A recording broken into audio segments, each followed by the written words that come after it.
Welcome to Oxford News This Week. I'm Elgin Nichols. And I'm Terry Stiles, and in this week's local news, retail shoplifters. Why? Some learn the hard way. 2 shootings in Oxford, and will the 2015 Addison Township budget be balanced? Stay tuned and learn more about these stories and others. The Oxford News begins right now.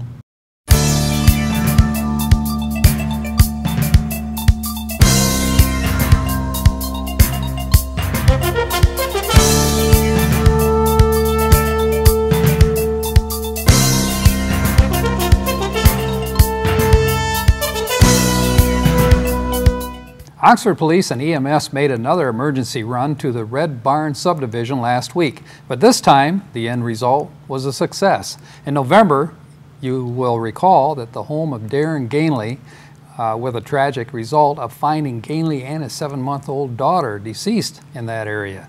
Last week, they were called to Teelan Drive by a mother who feared her teenage daughter was attempting suicide. Officers were informed the girl took several drugs and was found drunk when the mother arrived home in the afternoon. The girl was transported to a local hospital and treatment and further evaluation.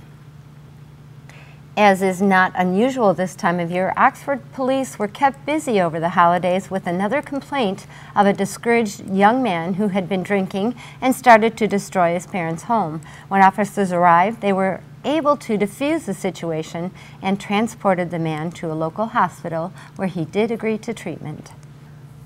Oakland County Sheriff's deputies were called to the Oxford Meijer store after a store security officer apprehended a young male and female who were seen hiding a bottle of water and bottle of vodka in their clothing.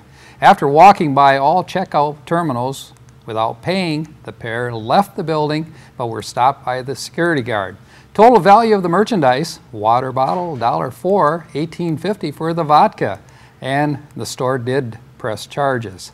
What a lesson. Crime does not pay. Acting on an anonymous tip, Oxford Village Police arrested a suspect who has an outstanding felony warrant against him. The warrant cites larceny and 4 additional misdemeanor traffic violations. A resident living on Park Street in Oxford filed a complaint with Village Police that someone gained access to his garage and stole 2 bikes. One McNeil red with a black seat and the other Fly blue with a tan seat and blue wheels. Officers checked the area for possible clues and suspects but were unable to locate the stolen bikes. If you have any knowledge about these 2 bikes, please contact Oxford Village Police. Police had to discharge their weapons twice this week. According to the law, whenever an officer fires his or her weapon, it must be reported. Officers were informed that a fox was hit by a car on East Dunlap, where it crawled to the woods. The second Mercy shooting involved a deer auto accident on Oxford Road and State Street in Oxford. Both animals were severely injured and had to be euthanized. Addison Township Supervisor Bruce Pearson has released a 2015-2016 yearly budget for trustee board approval. The budget proposal includes a $2.5 million for the new township hall and 2% increase for employees' raises. Those raises pretty much keep up with the cost of living. Pearson commented, since 2008, Addison Township has continued to meet its expenditures without having a raise in taxes. Further budget discussions will take place at the Board of Trustees meeting scheduled for January 12th at the Township offices, 1440 Rochester Road in Lakeville at 7 p.m. According to the new bylaw change, residents who wish to address the Oxford Board of Education about agenda items won't have to wait until the end of the meeting to speak their piece. In the past, the board could have discussed and voted on an important agenda item, leaving the public to comment only on a done deal. Oxford School Superintendent Bill Skilling, or Dr. William Skilling, requested that the following language be included in all meeting agendas. The Board of Education recognizes the value of public comment on educational issues and the importance of allowing members of the public to express themselves on district matters. Sounds like that's a pretty good policy change. I think it is, and I think it's coming in due time. It should have happened a long time ago. I can't believe that they were able to do that without getting input from the community. I'm glad they kind of had a conscience check and did something about that. Could be the people in the back of the line that say, hey, wait a minute now, before you vote on this, give us an opportunity to say something. Well, finally it was noticed. Well, I would have a guess that it came about from one of their last couple public meetings that they had where the new incumbents didn't have a chance to speak on issues that they felt they had a right to vote on. So it's about time that change happened. I just, like I say, having sat on boards before, I can't believe that they wouldn't allow the public to comment before they voted. I would want to know what the public felt before I made a decision on voting. So I'm glad they're doing that. That's a good change. Good changes for the year. Another disturbing factor, I think, this time of the year, of course, Christmas and New Year's is a time to have enjoyment, fun with family and that kind of thing, but it's also depressing to some people. And it seems like there's more people that attempt suicide this time of the year than any other time of the year. That's really a sad commentary. It's not the answer either. I mean, it leaves your family in such a paralyzed state afterwards, and this too shall pass. It shall, I always tell my kids that this too shall pass. So. Things always get better. Yeah, and the holidays are over, so let's brighten up. Yes, let's brighten up. If that was a bad time. Hey. Another good news thing is the budget that you talked about for Addison Township. I'm really, really glad for them that they've been so fiscally responsible, and you know where I'm going with that. Yes, I do. I would like to see them include us in their budget this year. I don't know if it's a done deal, but our budget is coming up, and I know that there's stuff that we need to look at. And you're talking about the Communications Commission, the budget. For the station, and there's quite a formula for that. I understand for the various townships and villages that support the station. Right. I think through the austerity, since 2008 or around that time, they did cut the amount that they provided, to the station. They do support us. It is at a lower rate than normal, so maybe they'll think about going back to what the rest of the communities. Maybe if I hypnotize them. Are you watching?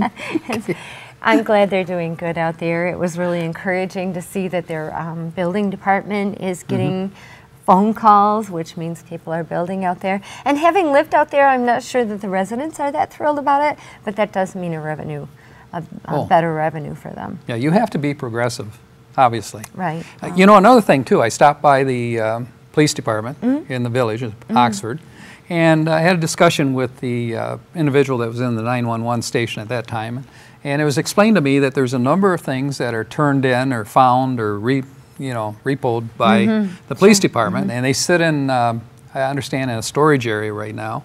And I was told that they have auctions, in which you, the public, can get involved in. Yeah, we'll have more information on that, I think, if you will contact them. And Mike Sowell is the guy to contact, I guess. I knew nothing about that until Elgin told me about this, and I think it's fantastic. I think that's a good way for people to maybe find the stuff that they've been missing. They can contact Officer Sowell. I believe he's a sergeant now? Yeah, he's a sergeant. Yeah, and just by contacting the village police. Good guy. He's a good guy. And I'm told that there's a lot of merchandise, like 14 bicycles and all kinds of other different merchandise out there. So it might be an opportunity for you folks to get a good buy. Yeah, speaking of goodbye. Goodbye. That's it for Oxford News this week. If you'd like to learn more about these stories and others, stop by your local store and pick up a copy of the Oxford Leader newspaper, or better yet, catch us right here at Oxford Community Television. And coming up next on Oxford Community Television, tune in for Oxford School News with John Ochins, and join us with Auto Talk and Science in the News with Dave Kenny. I'm Terry Stiles, and this is Oxford News This Week, where your news is closer to home. And I'm Elgin Nichols. Remember, always be kind to your friends and neighbors, and thanks for watching. That's a keeper. Made it through there? Yep, I think we can keep it. You can be on.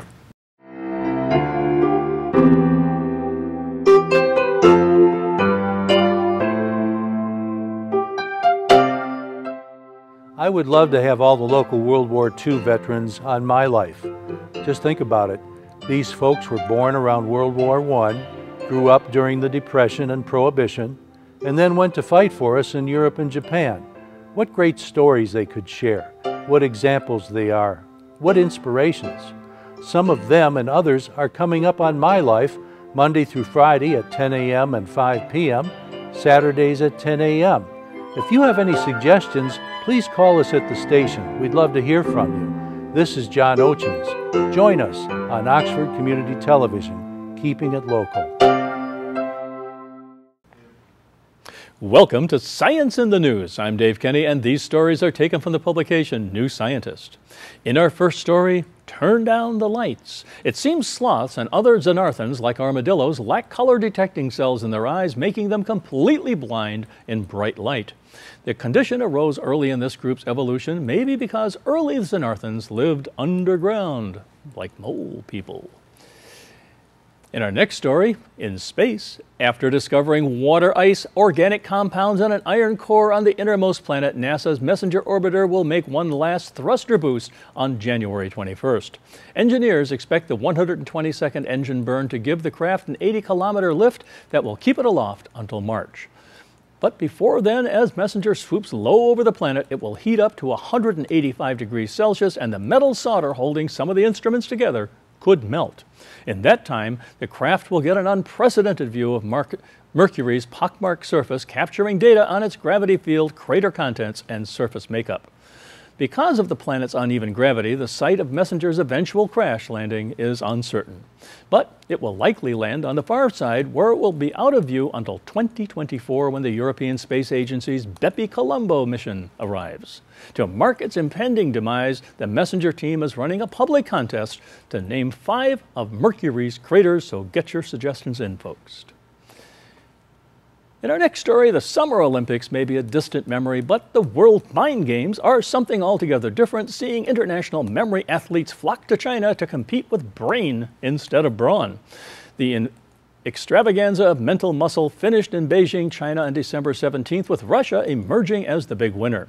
The event saw 150 athletes from 27 countries competing in 14 variations of 5 sports, including chess, Go, checkers, bridge, and Jingqi, a Chinese game, I hope I pronounced that right, Chinese game that resembles chess.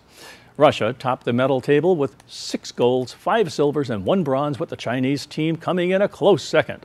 England improved upon last year's 10th place, moving to 7th with 2 golds and 1 bronze medal. The U.S., however, fell from 6th in 2013 to 13th position this year. Highlights of the games include a close battle in the women's individual bridge title, as England's own Grandmaster Nicola Smith fought tough Dutch opposition to win on the final deal. China also managed to make an impressive clean sweep across all categories of Go, an ancient board game that involves placing black and white stones on a grid with the aim of surrounding a larger portion of the board than your opponent. Ian Herbst from Israel was the most successful male in the competition, winning 2 gold medals in the bridge pairs and team events and silver in the men's individual bridge event. Grandmaster Hu Yafan from China topped the female leaderboard. She won 2 gold medals and 1 silver in 3 disciplines of chess, including gold in the Basque system event, where competitors have to play on 2 boards simultaneously with a time limit of 20 minutes.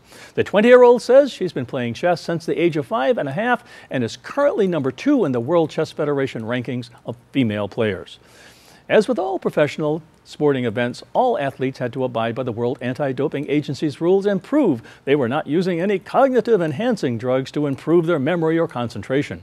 Spot checks were conducted throughout the games. So, if you fancy your chances at some mind games, beginners and advanced mental manipulators alike can enter next year's online World Mind Games tournament, which runs alongside the main event each year.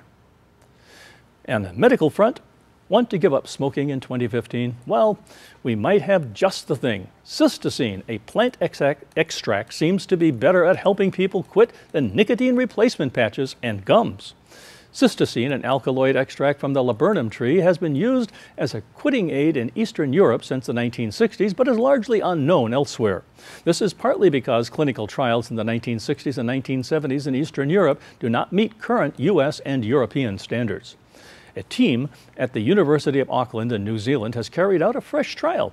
In it, 1,300 smokers were given either pills of cystine taken daily or in increasing doses for 25 days, or nicotine replacement therapy, NRT, for 2 months. After 6 months, 143 of the 655 cystine recipients were not smoking, compared with 100 in the NRT group. Nature has the best ideas.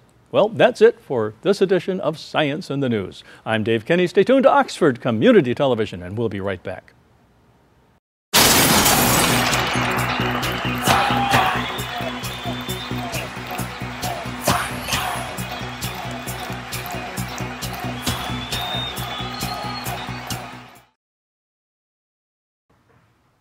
I'm John Ochins, and welcome to the Oxford Wildcats School Update. As the schools open their doors to greet the new year, we'll see things start to gear up as 3 newly elected school board members take their seats. Talk will start about the process of selecting a new superintendent for the retiring Dr. Bill Skilling. He'll be here until the end of August, so they have some time. We mentioned last week that there will be no International Residence Academy on school property. The lawyers decided that sort of agreement would not be feasible. What is happening is that the Wei Ming organization will be visiting Oxford early this month to look over possible local building sites and check in with our administrators. We'll follow up on that. We had a chance to sit down and talk with Dr. Skilling about his future plans and his family. No, we bought a retirement home in Georgia, northern Georgia, and the reason we did that is because we have family there. My brother and sister-in-law, my nephews and nieces live there. My daughter lives there and teaches in Georgia. My 2 oldest sons want to retire out of the military and live in the South, and both of them are looking to live in Georgia. In fact, one's changing his residency during Christmas break to Georgia. The other one is already looking for land to buy in which to build on in the future. My youngest son, who will graduate this year, is going to Truett McConnell College in Georgia, which is 17 miles from our home. It's a Bible college. He's going to pursue youth ministries. So he wants to live there. And then my other daughter is moving to Nashville. She's a country western singer. And that's about a 4-hour drive from where we're looking to live. What's that daughter's name? Maybe we should look for her on iTunes. Mallory, yeah. Matter of fact, I can do some self-promotion here. She is on iTunes, and this is her CD cover. Okay. Let me get a close-up of that. And as a matter of fact, she's an Oxford High School graduate, and she won the Oxford Idol contest, when she was a sophomore. And she played the lead in Annie. She was Annie in the musical Annie, and then 2 years later she played Annie again, but Annie, Get Your Gun. So. Yeah. Now you have a couple of kids in the military right now, don't you?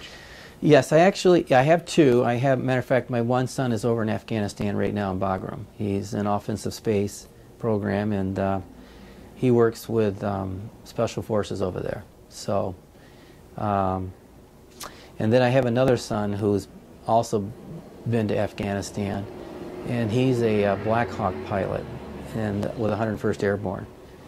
And then I have a third son who's in college in the Army ROTC program. He's a sophomore, so when he graduates, he'll be an officer as well, United States Army. By the way, Dr. Skilling's son is back home now, safe and sound. We stopped by Lakeville Elementary just before Christmas. Their principal, Christy Gibson Marshall, was giving her teachers a break and their kids a treat. Have a look. So that means listening. So that means even if the words say blork. Wait, what? That doesn't even mean anything. Blork? Wait a second. This isn't the kind of book I wanted to read. And I have to say everything that this book says because that was the rules. Christy explains what's going on. So the thing that we do here at Holidays is for the classroom teachers, I come in and spend half an hour, 45 minutes with their kiddos so that they can have a little time to plan their Christmas parties or do some IB collaboration or whatever it is that they want to do. And I get to hang out with their kiddos. And we do this various times throughout the year. The biggest one that we do is at the holiday season because it's a busy time, and I really enjoy the time with the kiddos. If you see the kindergartners, they're a blast. They're so is this strictly with kindergartners? No, this is every grade level. Oh, so really? I'll have 5th graders coming in next, yeah. So, so you're going to be doing this for a while today? Yeah, I think I have about 6 sessions today. Wow. And I'll carry it over into the new year because I may not get to every teacher before the holiday break. That's the Oxford School News for this week. Dave's up next with Science in the News, then Wildcat Sports. This is Oxford Community Television, keeping it local.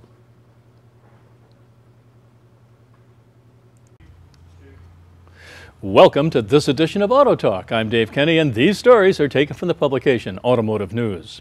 In our first story, plummeting gasoline prices have shaken up some of the mathematical calculations that made diesel an attractive alternative fuel for efficiency-minded drivers. But industry insiders and analysts say diesels offer key advantages that make them less sensitive than hybrid vehicles to fuel-saving swings. Diesel fuel has long been priced at a premium over gasoline. Thanks to the pronounced drop in gasoline prices over the past 6 months, that premium has grown to nearly 80 cents per gallon as of last week, the widest spread since 2008, according to the U.S. Energy Information Administration. A year earlier, the spread was just more than 50 cents.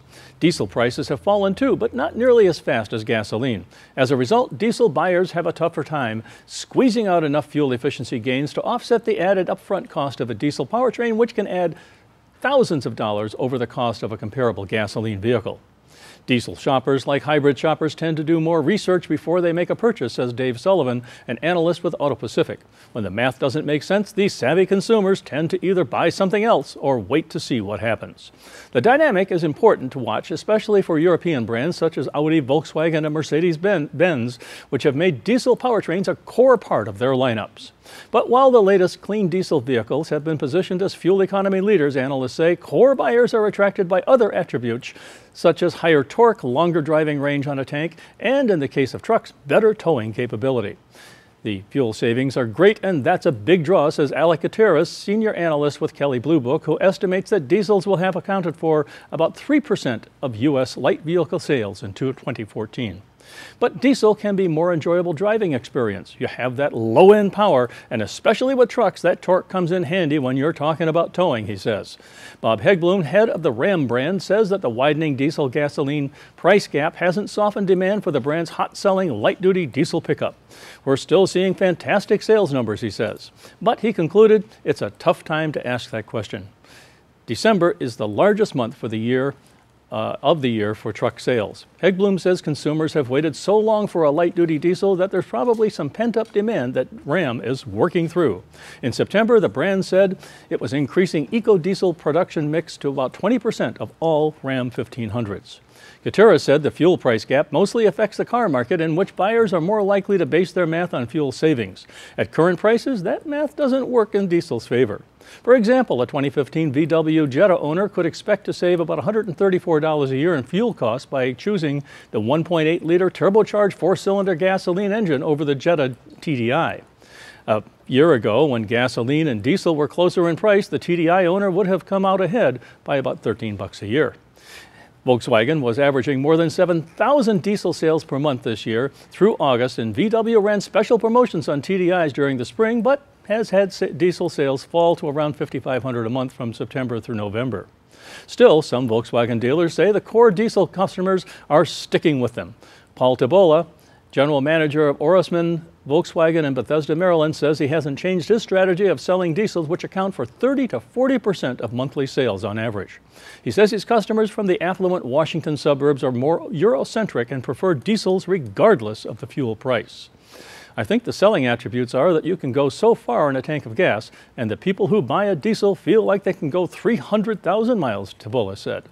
The Energy Information Administration projects that diesel prices will fall in the months ahead to be within 50 to 40% or 40 cents a gallon, with the spread shrinking to around 30 cents a gallon by summer, more in line with seasonal norms. In June, that gap was as narrow as 12 cents. Well, on the recall front, FCA US, the former Chrysler Group, says that it's recalling almost 67,000 older model pickups equipped with manual transmissions globally for possible clutch problems that have been linked to one death. FCA, a unit of Chrysler Automobiles, is recalling an estimated 66,819 pickups from the 2006 to 2007 model years after engineers discovered clutch interlock switches may be equipped with spring wire that differs from the wire used in previous switches. The alternate wire may break, causing the vehicle not to start, or in rare cases result in unintended movement when the ignition key is turned, the company said. FCA said it's aware of only one fatality related to the recall stemming from the accident. In May, the National Highway Traffic Safety Administration opened an investigation after the fatality. Well, that's all for this edition of Auto Talk. I'm Dave Kenny. As always, may the wind be at your back as you cruise down life's highways. Stay tuned to Oxford Community Television, and we'll be right back.